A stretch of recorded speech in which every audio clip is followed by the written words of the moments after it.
अस्सलामुअलैकुम दोस्तों। आज मैं जिस मुद्दे पे बात करने जा रहा हूँ वो बहुत ही इम्पोर्टेंट इशू है जो अमेरिका और कनाडा में हर किसी को उससे वास्ता पड़ता है और आए दिन कोई ना कोई खबर इससे मुतालिक जो होती है अखबार में, मीडिया में बहुत तेज़ी से आती है। अच्छा, हम जो साउथ एशियन इन मुल्कों में रहते हैं, तो हम पाकिस्तान से, इंडिया से या बांग्लादेश से जब आते हैं तो वहाँ की अपनी प्रॉब्लम्स हैं। वहाँ की अपनी प्रॉब्लम्स क्या हैं? माफ़ कीजिएगा, वहाँ की अपनी सबसे बड़ी प्रॉब्लम वहाँ पोल्यूशन है। जिस तरह नॉइस पोल्यूशन है, इन्वायरमेंटल पोल्यूशन है, आपका रोड पे किसी वक्त भी कभी भी रोड बंद हो सकती है, इंटरनेट की प्रॉब्लम है, बिजली की प्रॉब्लम है, गैस की प्रॉब्लम है। कराची जैसे शहर तो वैसे ही मोंजोदाड़ो हड़प्पा बन चुका है। मैं उसको मोंजोदाड़ो हड़प्पा कह चुका हूँ क्योंकि जो रोशनी का शहर 60s और 70s के अंदर था वो अब कहानी खत्म हो चुकी है। अच्छा, तो प्लस वहाँ गवर्नमेंट की तरफ से कुछ ना कुछ हो जाता है, इंटरनेट बंद हो जाता है, तो वहाँ एक डिफरेंट किस्म की प्रॉब्लम्स हैं।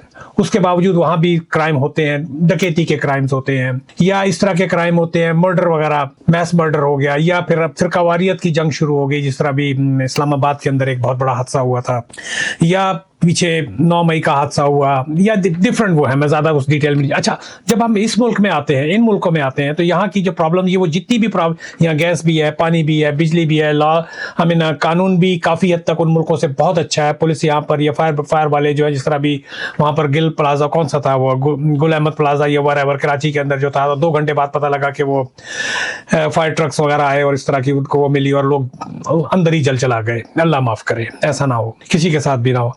लेकिन इन मुल्कों में वो सारी चीजें नहीं है, लेकिन इन मुल्कों में वो बहुत सारी प्रॉब्लम्स हैं जो यहाँ की अपनी क्रिएट करता है।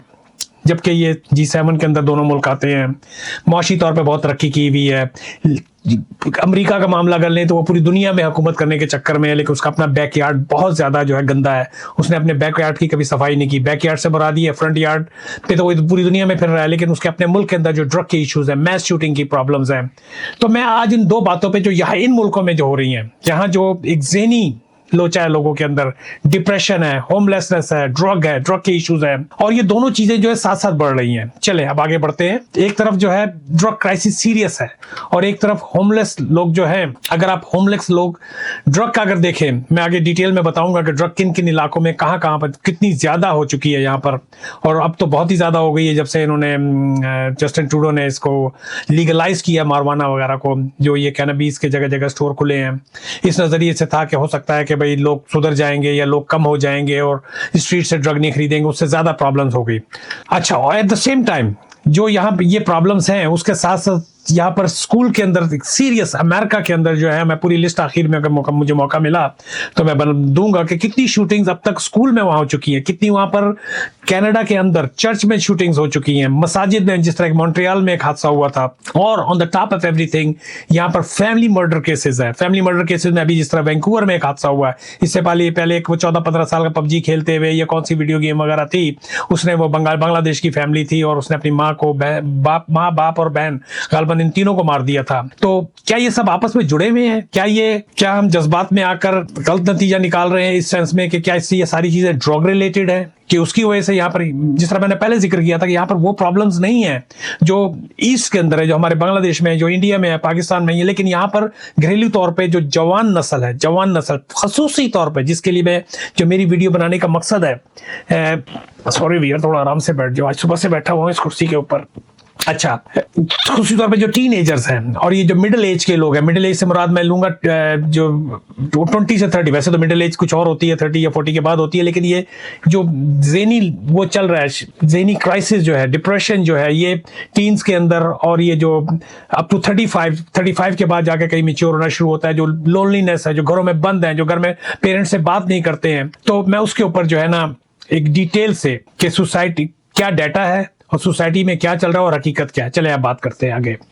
पहली बात करता हूं कि मैंने वैंकूवर में ईस्ट हेस्टिंग का इलाका देखा। ईस्ट हेस्टिंग जो स्ट्रीट्स है वहां पर, बल्कि मैं पकड़ा भी गया था, मैं वीडियो बना रहा था छुपा, मेरे पास वो ऑस्मो पॉकेट DJI का एक बहुत ही हिडन छोटा सा कैमरा होता है, लेकिन मैं पकड़ा गया था। लकीली आई वाज, क्योंकि वो जो होता है ना, जो ड्रग के जो इलाके होते हैं ना, उनमें कोई उनका माचो भी होता है, एक होता है, तो वो शराब कम ड्रग में था। लेकिन जिस तरह लोगों को वहां झुके हुए, हो सका तो वीडियो नहीं होगा तो एटलीस्ट पिक्चर तो जरूर डालूंगा, किस तरह वो झुके हुए हैं, वो कौन सी मेडिसिन, किस तरह की ड्रग वो यूज कर रहे हैं।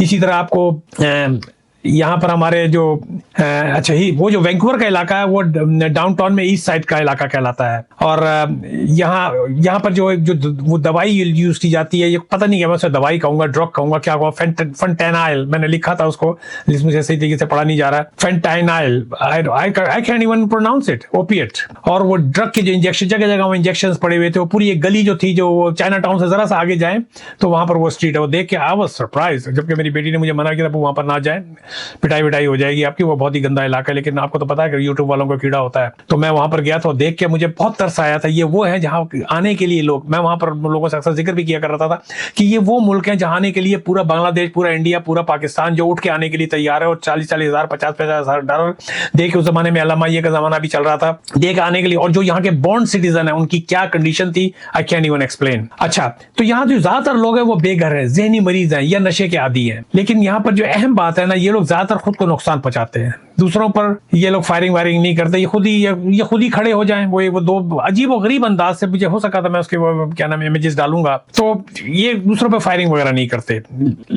अच्छा, फिलाडेल्फिया में अगर आप चले जाएं, अमेरिका के अंदर जो है केंसिंगटन स्ट्रीट में गया हूं, मैंने देखा है, वहां पर तरस आता है, तर उसमें बेतहाशा वीडियोज है। और ये अमेरिका में फिलाडेल्फिया का इलाका जो ये है केंसिंगटन एवेन्यू पे बहुत बड़ी ड्रग बहरान की अलामत बन चुका है। ये अमेरिकन है, यहाँ के बॉर्न सिटीजन है, इसमें ज्यादातर जो है, इसमें मुझे बहुत कम नजर आए इमिग्रेंट्स या साउथ एशियन वगैरह। इसमें ज्यादातर जो है ये लोकल हैं या फिर वो है आपके क्या नाम है, अल्लाह भला करे, जो नेटिव इंडियन है। तो आपने अब देखेंगे इसको इमेजेस जो मैं आपको दूंगा, तो आप देखेंगे कि लोग सड़कों पर झुके हुए हैं जैसे बेहोश खड़े हों। यहाँ मसला ओपिएट, बेरोजगारी, सोशल ब्रेकडाउन का है। टेम्पर डाउनटाउन में सेम यही है, लेकिन it's not as bad as जिस तरह फिलाडेल्फिया वगैरह का है ना, इस तरह का इतना वो शदीद नहीं है वहां पर। यहाँ पर आपके चले जाएं, ये टोरंटो डाउनटाउन के अंदर, हैमिल्टन के अंदर है। अच्छा, टोरंटो डाउनटाउन में मॉस पार्क का इलाका है, शेयरबोर्न स्ट्रीट है, या यंग स्ट्रीट के अतराफ में, यंग स्ट्रीट के अतराफ का जो इलाका है, तो ये सब जो बेघरी या होमलेसनेस और नशे के मसाइल वहां पर बहुत ज्यादा नजर आते हैं। यह मसला इकोनॉमिक प्रेशर का है, ये जो केसेस हैं ये इकोनॉमिक प्रेशर है। तो अब आगे देखते हैं कि क्या ड्रग और ये मैस शूटिंग्स आपस में जुड़े हुए हैं। अब असल जो सवाल है, क्या ड्रग एडिशन की वजह से ये मैस शूटिंग वगैरह होती है, जिस तरह मैस शूटिंग्स आपके यहाँ पर चर्चेज में हुई, यहाँ के मसाजिद में हुई, और आपके यहाँ पर इवन उसमें आपके सिनेगॉग जो है ज्यूश के, उसमें आए दिन ग्राफिटी वगैरह का, तो बहुत ज्यादा उसके ऊपर जो है ना शोर मचता है, लेकिन कुछ भी नहीं था। लेकिन इसके ऊपर जो रिसर्च क्या कहती है, मैंने काफी उसमें से पेपर निकाले कि हर शूटर जो है नशे नहीं होता। ज्यादातर जो ये मैस शूटिंग होती है वो इलीगल गन से शुरू होती है। इसके पीछे जो है ना बहुत ज्यादा एक्सट्रीम आइडियोलॉजी भी है। मिसाल के तौर पर जो चर्च शूटिंग, अमेरिका में जो चर्च शूटिंग्स होती हैं या स्कूल शूटिंग्स होती हैं, ज्यादातर जो केस होते हैं नफरत अंगेज सोच, जहनी बीमारी, तन्हाई, ऑनलाइन रेडिकलाइजेशन की वजह से बनती है। मैं इस यहाँ पर लोगों से कहूंगा, खसूसी तौर पर जो यहाँ के पेरेंट्स हैं, उनको अपने बच्चों के ऊपर खास तौर पर निगाह रखनी चाहिए। क्या वो बच्चा, अक्सर घरों के का ये आम डिलेमा है, जो टीनेजर्स हैं या जो 20s के अंदर जो बच्चे हैं, वो अपने कमरों में बंद रहते हैं। उनका घर के किसी एक फर्द से, माँ से या किसी एक बहन से ताल्लुक होता है, बाकी उनका किसी से कोई ताल्लुक नहीं होता, किसी को सीधे मुंह जवाब। तो that's alarming sign. You have to find out what's going on in his room, in his loneliness. तो ये जो है ना, उसकी वजह से ये बच्चे जो है जो वीडियो गेम्स वगैरह देख रहे हैं, जिस तरह जो बांग्लादेशी फैमिली थी, वो गेम्स की वजह से उसने बच्चों को मारा था। इसी तरह पाकिस्तान में जो एक केस हुआ था, वो हस्बैंड एंड वाइफ डॉक्टर थे, उनके बेटे ने उसको मारा था। तो ये आजकल जो सोशल मीडिया का जमाना है, प्लस वो दे गेट हाईजैक्ट, वो जो रेडिकलाइज किस्म की जो डिफरेंट फोरम्स वगैरह, उस पर वो जाते हैं और वो वहां से पंप होते हैं। अच्छा, तो इन केसेस में अक्सर जो होता है ना, जो सही मानों में होता है वो शदीद ज़हनी दबाव होता है, नफ्सियाती बीमारी होती है। और जिस तरह मैंने पहले कहा है कि गेम्स, ये ऑनलाइन असर होता है, ड्रग का इस्तेमाल भी ऑब्वियसली होता है। तो ये सब मिलके जो है ना मिला जुला किरदार अदा करते हैं। लेकिन ये कहना कि हर ड्रग एडिक्ट कातिल बन जाता है, तो अगर हम इन तमाम चीज़ों को देखें, जिस तरह ये होमलेसनेस की यहाँ पर शदीद इशू है इस वक्त, देख के तरस आता है। जब उन पार्क्स वगैरह में मैं गया, वैंकूवर में हेस्टिंग्स स्ट्रीट के साथ अलग से करके, वहाँ पर इंडस्ट्रियल एरिया भी साथ लगता है और वहाँ पर पार्क्स वगैरह थे, या यहाँ पर टोरंटो के अंदर है, अभी पीछे जो स्टूडेंट्स की यहाँ पर भरमार हुई थी आपके ब्रिज के नीचे। तो इन चीजों में, अगर तीनों चीजों में देखें, तो होमलेसनेस, ड्रग क्राइसिस और मैस शूटिंग, तीनों के पीछे अक्सर मिली जुली वजूहात जो होती है, जो मेन चीज है वो social isolation. Family breakdown, economical stress. अब यहाँ पर इस वक्त मेंटल हेल्थ की कमी सबसे बड़ा जो प्रॉब्लम इस वक्त है। इवन $60,000 भी जो कमा रहा है उसको कोई पता नहीं है, या $70,000 कमा रहा है उसको कोई पता नहीं है, अगर कल को उसकी जॉब चली जाती है तो अपने बिल कैसे पे करेगा। तीसरे दिन वो रोड पे आ जाता है। ये कनाडा का एक डिलेमा है। कहने को जो 60,000 की जॉब, 70,000 की जॉब जो है वो बहुत बड़ी जॉब समझी जाती है, लेकिन क्या कह सकते हैं। तो व्यूअर, मैंने एक छोटी सी वीडियो बनाई है सिर्फ इसलिए कि ये जो मसला है इसको आसान तरीके से नहीं देखना चाहिए। ये सिर्फ ड्रग का मसला नहीं है, सिर्फ गन का मसला नहीं है, सिर्फ इमिग्रेशन का मसला नहीं है, ये माशरती कमजोरी का मसला है। जिस तरह मैं पहले कह चुका हूँ, नौजवानों को सपोर्ट दें। अगर किसी भी नजर आ रहा है, अगर कोई बच्चा आइसोलेट हो गया है, वो घर में बात नहीं कर रहा है, तो अक्सर घरों में ये मैंने देखा है कि हम उसके मुंह ही नहीं लगते हैं, हमने छोड़ दिया उसको। That is alarming sign. आपको ढीठ बनना पड़ेगा बीइंग ए पेरेंट। आपको जो है उसको लाना पड़ेगा सर्कल के अंदर। उसका ज़हनी इलाज जरूरी है। अब गवर्नमेंट लेवल पे जो है ना, गवर्नमेंट को चाहिए कि जहां पर ये शेल्टर हैं बेतहाशा, वहां पर सस्ती हाउसिंग बनाए। फैमिली सिस्टम जितना मजबूत होगा, तो ये बुरान उतना ही कम हो सकता है। तो वीर, मैंने एक छोटी सी कोशिश की है कि उन पेरेंट्स के लिए जो देख रहे हैं कि उनके घर के अंदर क्या हो रहा है। अब ये जो बच्चा जो वैंकूवर में, जिसने, अगर मुझे हुआ तो मैं लिस्ट में इसके बाद में वीडियो में डाल दूंगा कि कितनी शूटिंग्स जो हैं वो आपके अमेरिका के अंदर हुई हैं, कितनी शूटिंग्स यहाँ पर हुई हैं, मैं इसके साथ कनेक्ट ही कर दूंगा। तो असल चीज जो देखने वाली है, आपको अपने बच्चे पे निगाह रखनी है। अब ये बच्चा जो था ये 18 साल का था। 6 साल पहले यहाँ के मसले मसाइल भी तो डिफरेंट है ना। वो लड़के से लड़की बनने की उसने कोशिश की। उसने माँ को मारा, अपने भाई को मारा, और फिर 6 आदमियों को उसने स्कूल में जाके मारा। तो वीर, नजर रखने की है जरूरत है। आइसोलेट केस हो, लेकिन वो साथ साथ वो कितनी जिंदगियों को वो एक आम आदमी का मेंटल जो, और उसके साथ मेंटल इश्यूज थे। पुलिस वहां उसके घर पे मेंटल रिलेटेड जो होते हैं गवर्नमेंट की तरफ से जो भी हैं, कई दफा जो है उन अदारों को कॉल किया गया। जी वीर, तो मैंने जैसे कहा था कि मैं आपको मैस शूटिंग्स के बारे में बताऊंगा जो अमेरिका में हुई थी। वैसे तो हर साल मैं सैकड़ों के लफ्ज तो मुबालगे की हद तक हो जाएगा, लेकिन 50 स्टेट है उसमें बेतहाशा शूटिंग्स होती हैं, जैसे शिकागो है, न्यूयॉर्क है, और आपका जो मैरीलैंड वगैरह का इलाका है। लेकिन मैं बड़ी बड़ी जो शूटिंग्स हुई हैं, लॉस वेगस शूटिंग जो 2017 में हुई थी, नवेडा, लॉस वेगस नवेडा, तारीख 1 अक्टूबर 2017, हलाकतें 60 से ज्यादा लोग मरे थे। उसमें मारने वाला कौन था? स्टीफन पेडॉक। ये अमेरिका की तारीख की सबसे होलनाक मास शूटिंग में से एक है। ऑरलैंडो नाइट क्लब शूटिंग 2016 में, जगह ऑरलैंडो फ्लोरिडा, जून 12 2016, अफराद 49 आदमी मारे थे। हमलावर जो था ये उमर मतीन करके वो था, दिमाग में उसके लोचा था। 2022 में टेक्सास के अंदर यूवाल्डी स्कूल शूटिंग 2022, मई 24 2022 में, इसमें जो थे 19 बच्चे और 2 असातिज़ा हलाक हुए थे। शदीद अवामी रद्द-ए-अमल हुआ था। सैंडी हुक एलिमेंट्री स्कूल 2012 में, न्यू टाउन कनेटिकट, दिसंबर 14 2012 में, इसमें जो थे 20 बच्चे और 6 अमला वगैरह के लोग जो थे वो थे।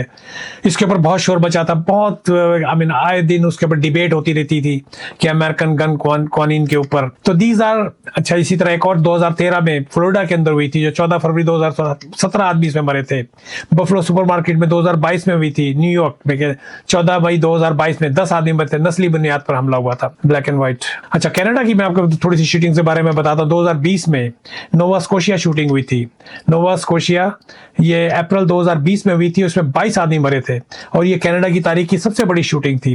मॉन्ट्रियल पॉलिटेक्निक में 1989 में, मॉन्ट्रियल में दिसंबर की थी, 6 दिसंबर 1989, 14 ख्वातीन जो थी इसमें हलाक हुई थी। टोरंटो डैनफोर्ड शूटिंग 2018, टोरंटो जुलाई 2018, दो बंदे मरे थे। इस तरह क्वेबेक मस्जिद में हुआ था 2017 में, क्वेबेक सिटी में, कनाडा की तारीख का सबसे दर्दनाक मुसलमानों के ऊपर जो हमला हुआ था। अभी भी मेरे आंखों के सामने वो सारा सीन जो उस वक्त हुआ था, किस तरह मस्जिद के अंदर वो जाके उसने वो पॉइंट करके, जिस तरह ऑस्ट्रेलिया में हुआ था उस तरह का जो हमला हुआ था क्वेबेक सिटी में। जनवरी ये थी तारीख थी, ये मैंने लिखा हुआ है यहाँ पर, 17 जनवरी 2017, 6 नमाजी इसके अंदर शहीद हुए थे। अहम हकीकत, अमेरिका में हर साल सैकड़ों ये क्या है, ये सब जो वीडियो मैंने बनाने की वो ये दिमागी, यहाँ वो प्रॉब्लम्स नहीं है कि ये बिजली का बिल नहीं अदा होगा, और क्या नाम है सोलर पैनल जिन्होंने लगाए हुए उनके ऊपर टैक्स डिफरेंट किस्म से आ जाए। यहाँ अलग ही किस्म की टेंशन है। तो ये उन लोगों के लिए जो इस मुल्कों में आना चाहते हैं, यहाँ अपनी इनकी ये प्रॉब्लम्स है। तो अमेरिका में हर साल सैकड़ों मैस शूटिंग वाकयात होते हैं। कनाडा में दाद इसके मुकाबले में बहुत कम है, लेकिन मुकम्मल तौर पे कम नहीं है। तो उसकी वजह क्या है? उसकी वजह यह है कि कनाडा में जो वो है हथियार जो है उस हिसाब से अवेलेबल नहीं है जिस तरह यहाँ पर। तो मैंने ये बड़ी क्विक करके ये पूरी लिस्ट आपको दी है कि ये यहाँ का एक मंजर है, ये यहाँ का एक मामला है, यहाँ के ड्रग के इश्यूज हैं। काश के एक दिन होगा तो मैं स्ट्रीट पे जाके जितनी जगह जगह यहाँ पर चर्च के अड्डे खुले हुए हैं, मैं उसको चर्च का अड्डा ही कहूंगा। फैंसी किस्म की दुकानें बनी हुई हैं, आप जाएं लीगली जाके वहां पर आप ले लें। ये चीजें मैंने एम्स्टर्डम में वहां पर देखी थी, वहां भी बेन शहर का बहुत बुरी हालत है। तो या आप वहां चले जाएं दादा साहब के आगे पीछे का इलाका लाहौर में, तो drug drug drug. I don't know why the government don't work on this, और why the government doesn't work on the mental issues. What's the going on, जो मेंटल इशू हो रही है लोगों के साथ हो रहा है जो आज की नस्ल में, उसके ऊपर क्यों नहीं काम कर रहे। चलें भी, मैं तो बस जज्बाती हो किस तरह की बातें करता रहूंगा बैठ के। मिलते हैं एक ब्रेक के बाद। मेरे चैनल को सब्सक्राइब करें।